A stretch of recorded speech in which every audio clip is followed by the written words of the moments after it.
حضرت ابو الحسن رحمۃ اللہ تعالی علیہ حضرت معاذ ابن جبل رضی اللہ تعالیٰ عنہ کے پاس بیٹھا کرتے تھے. فرماتے ہیں ان سے جو پیار بڑھا تو پھر میرا مصلی سے بھی بڑھ گیا. تابعی ہیں. فرماتے ہیں صحابی رسول سے محبت ہوئی تو ذکر سے بھی ہو گئی, پھر درود شریف سے بھی ہو گئی. محبت ان سے بڑھی تو پھر اللہ نے مسجد کا پیار بھی بڑھا دیا. آپ فرماتے ہیں کہ میری ہر وقت طبیعت چاہتی تھی کہ بس اللہ اللہ کروں, بس اللہ اللہ کروں, بس نہ میں ذرا تھوڑی جان چھڑاؤں لوگوں سے, کو 10 منٹ ملے تو میں کو 4 نفل پڑھ لوں, میں تھوڑا سا نہ بچوں لوگوں سے, اور مجھے تسبیح ملے تو میں نہ کچھ 400-500 دفعہ استغفار پڑھوں, سبحان اللہ الحمدللہ اللہ اکبر لا حول ولا قوت الا باللہ, میں نہ تسبیحات پڑھوں. فرماتے ہیں کہ بچے تھے گھر میں 6-7, غربت تھی, کام ملتا کوئی نہیں تھا, اور میں کام چور نہیں تھا, کام ڈھونڈتا تھا, پر اللہ کی قدرت کے کام نہیں ملتا تھا. فرماتے ہیں کہ میں نے ایک دن اپنی اہلیہ سے کہا کہ آج میں پھر جاتا ہوں کام ڈھونڈنے. تو میری بیوی بڑی فرما بردار تھی, پر اس دن نہ غربت کے ہاتھوں تنگ آ کے کہنے لگی آج نانا کوئی تو چیز لے کے آیا. تو مجھ سے بچوں کی بھوک نہیں دیکھی جاتی. یہ سب روگاں دا روگ محمد جس دا نام غریبی, کنڈ بلا کے لنگ جاندے نہیں دوست یار قریبی.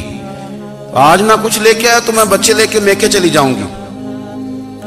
شیخ فرماتے ہیں کہ میں بڑا پریشان گھر سے نکلا, پر میں نے صبح سے لے کے زور تک کام ڈھونڈا, کام ملا کوئی نہیں.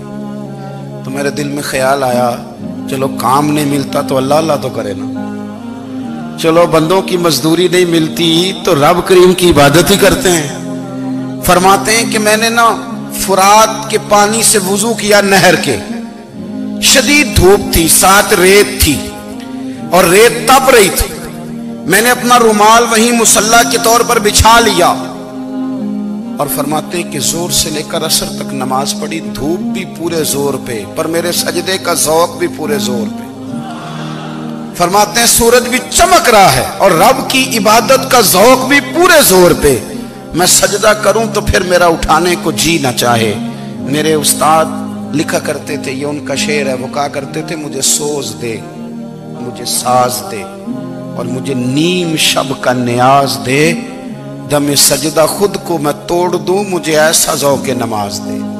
اور میں تیری بہار کا پھول ہوں, میں کھلا بھی ہوں تو تیرے لیے, مجھے میری شاخ سے توڑ لے, مجھے اپنی زلف کا ناز دے.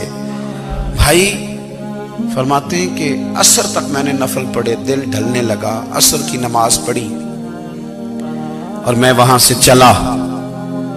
اب میں جب نکلنے لگا تو دل میں خیال آیا کہ چھوٹی چھوٹی دیواریں ہیں گھر کی, بغیر کچھ لیے جاؤں گا تو بیوی دور سے دیکھے گی تو شور کرے گی کہ پھر خالی ہاتھ آ گیا ہے. کہتے میں نے اپنی اسی رومال میں جس میں میں نے نماز پڑھی تھی نا, رومال میں کی آخی دے پنجابی جسافہ کہتے ہیں, اسی میں نا میں نے کچھ ریت بھر لی کہ وہ دور سے دیکھے گی تو سمجھے گی کچھ لے کے آیا ہے, چلو جا کے اسے بتا دوں گا کہ آج پھر مزدوری نہیں ملی. کہتے ہیں وہ ریت لے کر جب میں گھر میں گیا تو پہلے بیوی دروازے پہ کھڑی ہوتی تھی, پوچھتی تھی خالی ہاتھ آ گئے ہو؟ آج میں نے دیکھا تو ہے ہی کوئی نہیں. فرماتے ہیں میں اندر داخل ہوا, سلام لیے, کونے میں نے وہ رومال رکھ دیا اور میں نے آواز دی کہ بھلی مانس کہاں ہو؟ تو وہ کہنے لگی آپ منہ ہاتھ دھو لیں, میں روٹی لے کے آئی. میں نے کہا روٹی کہاں سے آ گئی؟ یہاں تو کئی دنوں کے فاقے, تو کئی دنوں کی غربت ہے, یہاں تو اس گھر میں تو فقیری ہے. فرماتے ہیں کہ وہ روٹی لے کے آئی اور اس وقت کی جو موجودہ نعمتیں تھیں, سمجھ لیں سلاد, اچار, ہر چیز ساتھ لائی. میں نے کہا کہ بچے کہاں گئے؟ کہنے لگی وہ کھانا کھا کے کھیلنے گئے, آپ کھانا کھا لیں آ جاتے. کھانا اس نے چن دیا. میں نے حیرت انگیز لہجے میں ساری نعمتیں اپنے دسترخوان پہ دیکھ کر کے بیوی سے پوچھا یہ کہاں سے آیا کھانا؟ بچوں کو تو نے کہاں سے کھانا کھلایا؟ یہ سارا کچھ کیسا ہے؟ کہنے لگی پتہ نہیں آج آپ کس کریم کی مزدوری کرنے چلے گئے تھے, پتہ نہیں کس کریم کی. میرے گھر میں تو اتنی نعمتیں آئی ہیں کہ مجھ سے سنبھالی نہیں جا رہی, اتنا اناج ہے, اتنا گندم ہے, کس کریم کے دروازے آج چلے گئے تھے؟ یہ کہتے کہتے وہ اٹھی اور اٹھ کر کے کہنے لگی پہلے بڑا کچھ آیا تھا, اب کیا لے آئے ہو؟ اور جا کر کے نا اس نے وہ ریت والا رومال کھولا کہنے لگے میں تو لے کے آیا تھا ریت، تو میرے رب نے اسے بھی سونے اور ہیرے بنا دیا تھا۔ جب آپ کی توجہ اللہ کی جانب، میرے نبی پاک صلی اللہ تعالی علیہ وسلم نے فرمایا ہر چیز اپنے رب سے مانگ، ہر چیز مانگ، ہر چیز مانگ۔ یا رسول اللہ کیا کچھ؟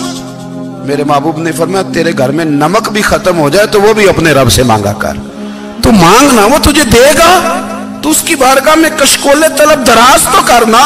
اور ترمذی شریف میں عجیب لفظ ہے، رسول کائنات نے فرمایا، رب کریم فرماتا ہے جب میرا بندہ ہاتھ اٹھاتا ہے نا تو مجھے حیا آتی ہے کہ میں خالی کیسے لوٹا دوں اس کے۔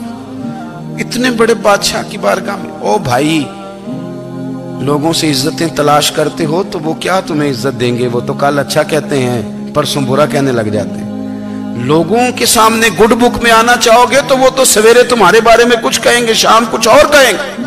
اپنی روحانی زندگی آباد کریں، اپنے مسلح کو وقت دیں، اور دنیا سے چھپ کر اس موبائل کو بند کر کے اور اپنے آپ سے بھی چھپ کے اور تنہا ہو کے چھپا کے سارا کچھ اپنے آنسو اپنے رب کی بارگاہ میں پیش کریں، اس کے حضور حاضری دیں۔ سنو نا ترمذی کی حدیث، اور اسے یاد رکھنا، نبی پاک علیہ السلام نے فرمایا اپنے دکھ لوگوں کے سامنے نہ بیان کرنا، سیٹھوں نوابوں کو نہ بتاتے پھرنا، دنیا داروں کے سامنے جا کے نہ رونا کہ میں تکلیف میں ہوں۔ فرمایا اگر دنیا داروں کو دکھ بتاؤ گے رب تمہیں کبھی غنی نہیں کرے گا، اور لوگ ہیں کہ الٹا مذاق اڑائیں گے۔ آپ کی جس سے بڑی پکی یاری ہے نا، پکی، وہ تب تک پکی ہے جب تک آپ نے 50,000 مانگا نہیں، اور جس وقت آپ نے کہہ دیا کہ میں مجبور ہوں میری مدد کر تو پھر ختم ہو گئی دوستی۔ لوگوں کی تعلقات آپ کے ساتھ تب تک ہیں جب تک آپ ان سے کوئی ضرورت وابستہ نہیں کرتے۔ کریم محبوب فرمانے لگے بندوں کے سامنے دکھ نہ بیان کرنا، اللہ تجھے کبھی غنی نہیں کرے گا، تو اپنے دکھ اپنے رب کو بتا، تو دعائیں مانگ، تو اس کی بارگاہ میں حاضر ہو، تو اس کے حضور عرض کر۔ فرمایا اپنے دکھ اپنے رب کو بتا، وہ جلدی کرے یا دیر سے کرے تجھے ساری دنیا سے بے نیاز کر دے گا، تجھے کسی کا محتاج نہیں رہنے دے گا۔